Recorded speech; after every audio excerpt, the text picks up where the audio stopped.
Aberdeen may have absolutely folded just 3 months into the season like a deck chair, but at least they didn't do what Rangers done and folded against Queen's Park in the Scottish Cup. Welcome back, guys, to Fog Football. Aberdeen are through. We're going to see the fans' reaction to it, but they are going to Hampden once again. Another opportunity, another chance, another semi-final for Aberdeen, and they'll be hoping it goes better than their last semi-final, which was obviously that 6-0 against Celtic. Now, some people blame that 6-0 against Celtic for the downfall of Aberdeen, but they actually won their following game after that 6-0 defeat. It was actually after that.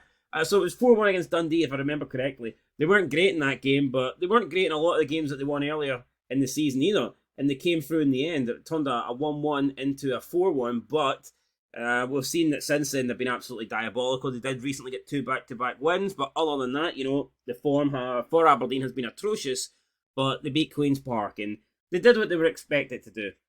I'm not going to sit here and say Aberdeen were great, Aberdeen were fantastic. Look, they beat Queen's Park, they beat a mid-table championship club. That is what a team from the top 6 in the Scottish Premiership should be doing, especially when you look at Aberdeen. Now, yeah, I get it, maybe Old Firm, they're levels ahead, but you even look at the other teams, the top 5, Hearts, Hibernian, Aberdeen. Traditionally, those are the top 5 clubs in Scotland: Celtic, Rangers, Aberdeen, Hearts, Hibs. Any of those 5 teams at home against somebody from the lower leagues, they should be comfortably winning the tie. And that's what Aberdeen done. So, you know what? Fair play to them, but I'm not going to mark out over a 4-1 win. They got the job done, and we'll see if they can get the job done in the semi-finals. So far, we've got Hearts in there. So far, we've got Aberdeen in there. We'll find out tomorrow. Will it be Celtic? Will it be Hibernian? And then, of course, Monday night, it's going to be between Livy and St Johnstone. But let's get into the reaction then, guys. Let's see what the fans are saying. Dan666 said, excellent performance overall. Tailed off when the subs came on, but I guess the game was won at that point. Still wish we were more direct and decisive in the final third at times. However, I think Nisbet really benefits from having a strike partner. Daba gives us an edge. So, yeah, look, Nisbet recently has improved. He's scoring goals. There's been talk of him potentially getting back into the Scotland setup. Honestly, wouldn't really be against it. I'm looking at the Scotland strikers setup right now, and obviously Shea Adams scoring goals in Italy. Shankland has not been scoring many goals this season. Lyndon Dykes is out injured. I wouldn't be against it if Nisbet got back into the Scotland setup. I think he's worth a go. Honestly, with the fact that why not? With March, I'm not saying he starts. I don't think he does start. I mean, but he potentially doesn't even get off the bench. But I don't see the harm in giving him a chance, calling him up and see what he does in training and etc. And who knows, maybe he could get a Scotland goal. Maybe this could kickstart his international career. Super Aberdeen says very professional performance, and can see team is starting to click when we have a first choice one. Palafersa, man of the match for me, but Nisbet and wingers are crucial to how we play. Clarkson, Al, excellent in number 6 position also. Very convincing and strong performance. Look, Aberdeen were pretty good today. I'm not gonna deny them that, but I mean, come on, you can't say the team. What I don't get is, okay, people were saying that the squad was terrible. I mean, at the beginning of the season, I said that Hearts had the third best squad. Aberdeen fans laughed at me. Fans of other clubs laughed at me, saying, oh, Aberdeen are far superior. And then Aberdeen go on that shite run.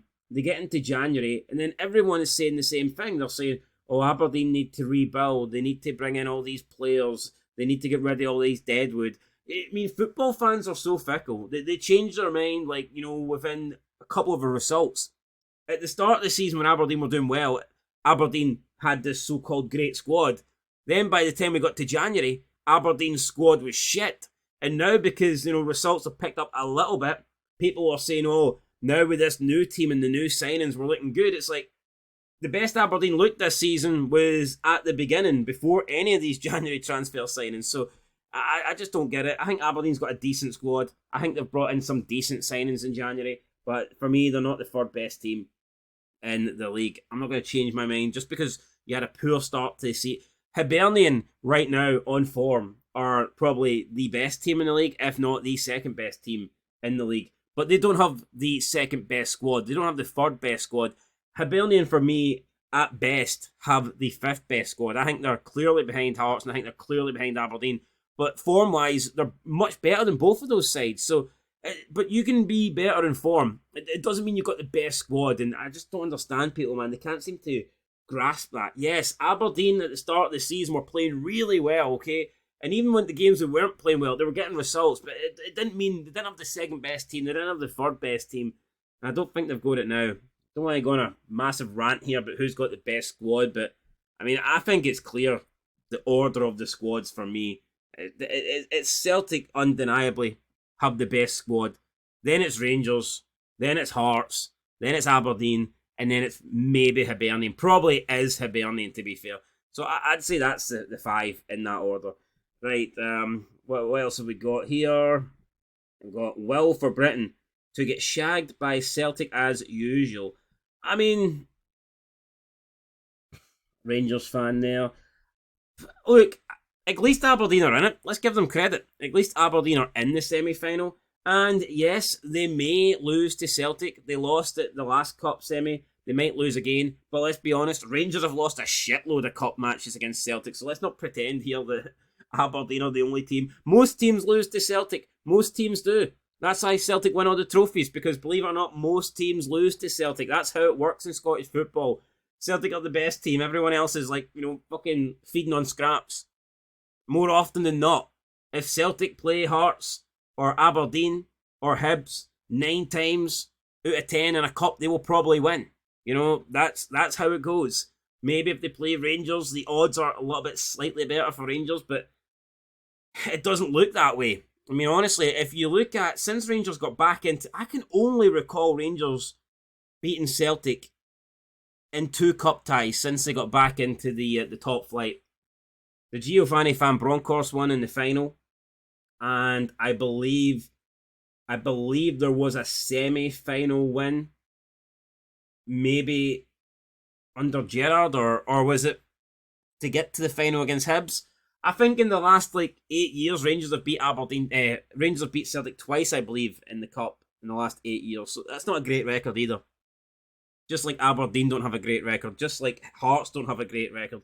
Hearts were losing finals to Celtic every year. Hearts have a shite record in the cups against Celtic and Rangers, but it's just how it goes, It is what it is. And I hope Aberdeen do get revenge. I'd like to see Aberdeen do it, but the reality is that if Celtic get Aberdeen will probably lose because most teams do lose to Celtic. It's just how it goes. Highlander 1740 says, until the first goal, the game was even. After that, it was all one way in the first half. Second goal tied it all up. Subs made no difference in my opinion. Pity they couldn't increase the goal tally to boost their confidence.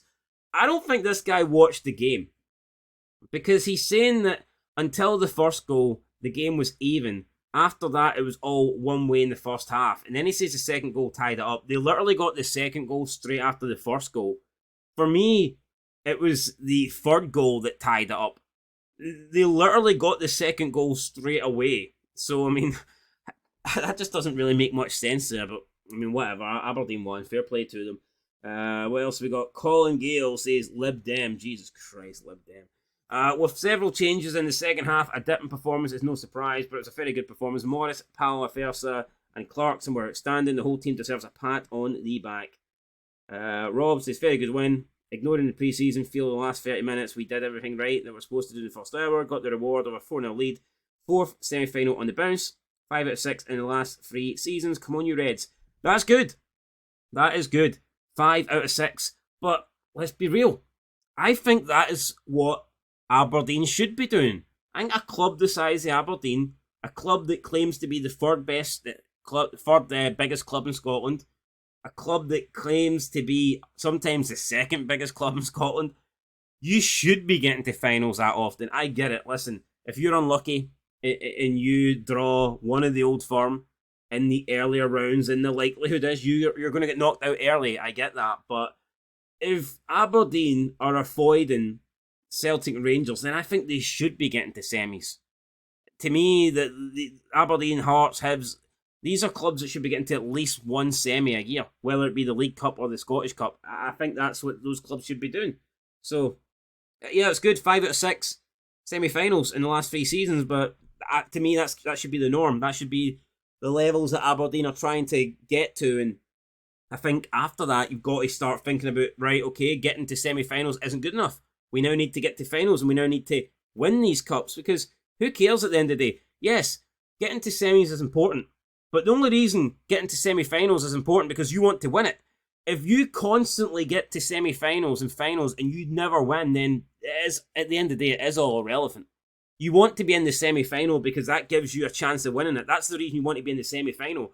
You don't want to be in the semi-final just so you can celebrate a day out at Hampden, or just so you can say, oh, I got this far, I got that far. You want to get to the semi-finals because once you're in the semi-finals, there's only 4 teams left and you've got a good chance of winning. But if you never win, then what is the point? So it's a good record for Aberdeen, 100%. But they do need to actually push on now, and they need to get some silverware. It's terrible. I look at Aberdeen and I look at Hearts. It's shambolic. It's pathetic. I can admit it. I know other people won't, but there's no way a club the size of Hearts or a club the size of Aberdeen should be going a decade. And I believe with Hearts is what now? 12, 13, Aberdeen, I think this, if they don't win a cup this season, it will be 10 years without a trophy, or maybe they're going on 11, can't exactly remember. I think last one was, 14, 15 League Cup final against Inverness. Either way, I think a decade is too long for those clubs not to win a cup. You cannot claim to be big clubs and not win silverware in that period of time. It's embarrassing, quite frankly. So, here, who knows? Maybe we'll get an Aberdeen Hearts final. I'd take it right now. I'd be up for that. Anyway, guys, that's it. Going to end it there. Yeah, but I do. I talk up Hibs, I talk up Hearts, I talk up Aberdeen. I like to think that those clubs are, massive steps ahead of the rest. Dundee United are, I guess, a pretty big club, but I like to think that Aberdeen and the 2 Edinburgh clubs are big clubs in Scotland. Not on the scale of the top 2, but they're definitely a lot bigger than the rest. But they need to start acting like big clubs, and big clubs win trophies. So, let's see who wins the Scottish Cup this year. Anyway, guys, that's it. Catch you in the next one. Till then, peace.